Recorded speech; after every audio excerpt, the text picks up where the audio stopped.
Hey guys, Josie here. Thank you so much for tuning in. So in this video, I want to give you 5 foods that will help you to be more psychic, more intuitive. I hope it helps.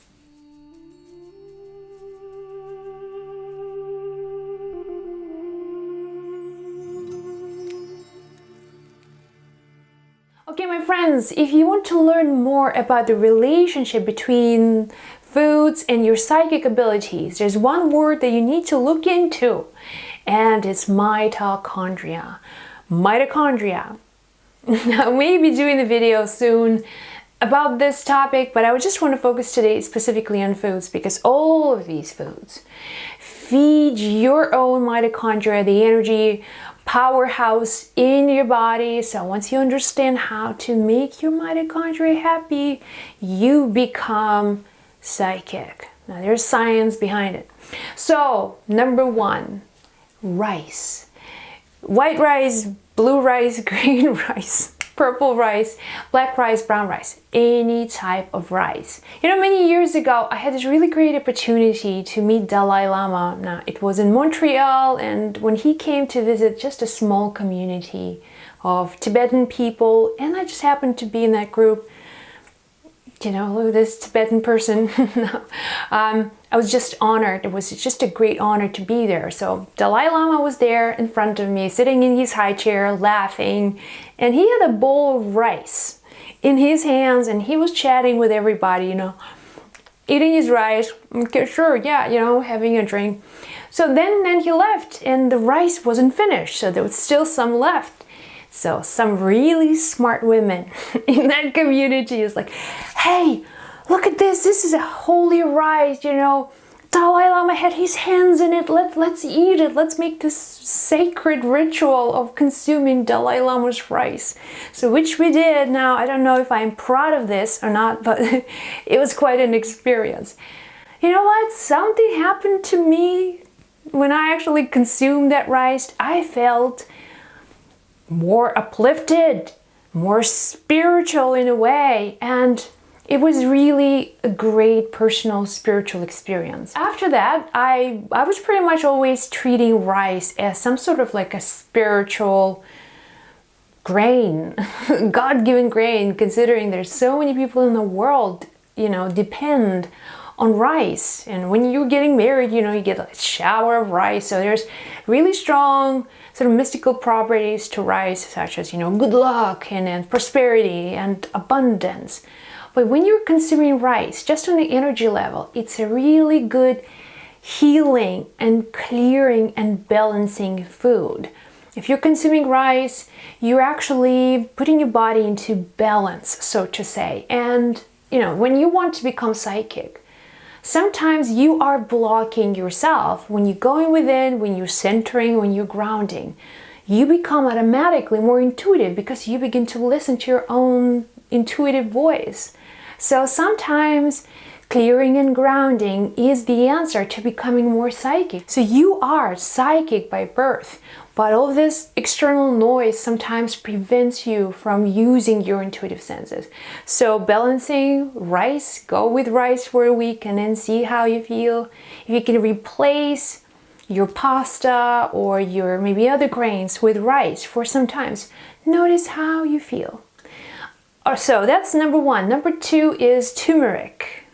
Turmeric has been used for thousands of years in all kinds of traditions for spiritual purposes, is a really fancy spice. I'm not a huge fan of turmeric, so I use supplements. There is an evidence that will tell you that turmeric and mitochondria, they love each other so much. So turmeric actually is an anti-inflammatory.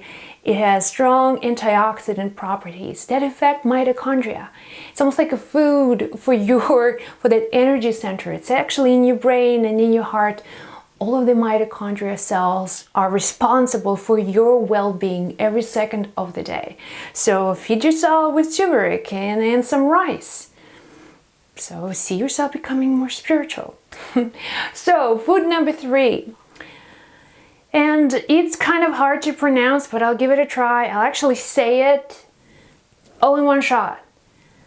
Astaxanthin. Astaxanthin. Darn. Astaxanthin is an element it's an algae, first of all, but you see it in, say, salmon, the pink pigment, or shrimp, or like baby flamingos. When they are born, they are white, but when they consume this element, the pigment, the astaxanthin, that's what makes their skin pink. But it's also a very powerful food for your brain. It's really good for your eyesight. It's really good for your skin.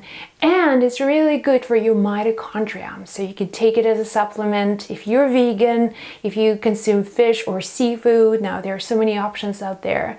But you can just look into it, you can read about it. Astaxanthin will help you to become more intuitive. Food number 4 is my ultimate all-time favorite, and it's coconut oil. Coconut oil. You can put this stuff really on anything, you know, on your hair, on your skin.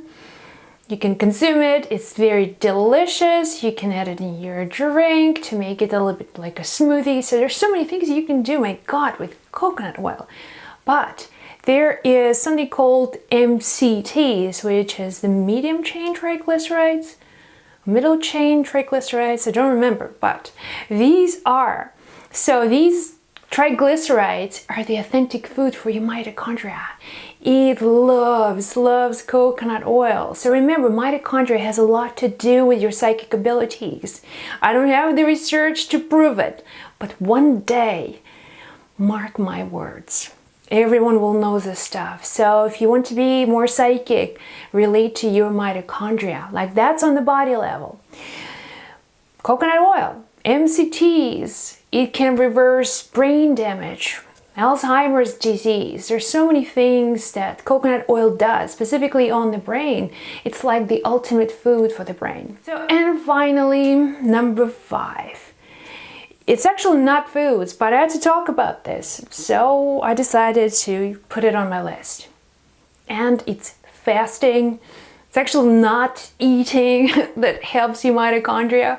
So if you can find time, maybe once a month, if you can tolerate more often, definitely do it. But you know how it feels if you go like a day without food. It's like your brain turns on and works fine. You have so much clarity. If you feel sluggish, if you have like a bowl of pasta or pizza, you feel like, oh, I'm just falling asleep, I feel tired. Because all the glucose and all that fuel that your brain is using to function, that's what makes you so sleepy. But also intermittent fasting really turns your brain on. So you begin to see clearly, you begin to think clearly, and you naturally become more intuitive. Here you go, my friends. I hope this video was of service. If you want to share your stories, please do so in the comment section below. Sending you lots of love, be well. I'll chat with you in the next video. Yes, I will.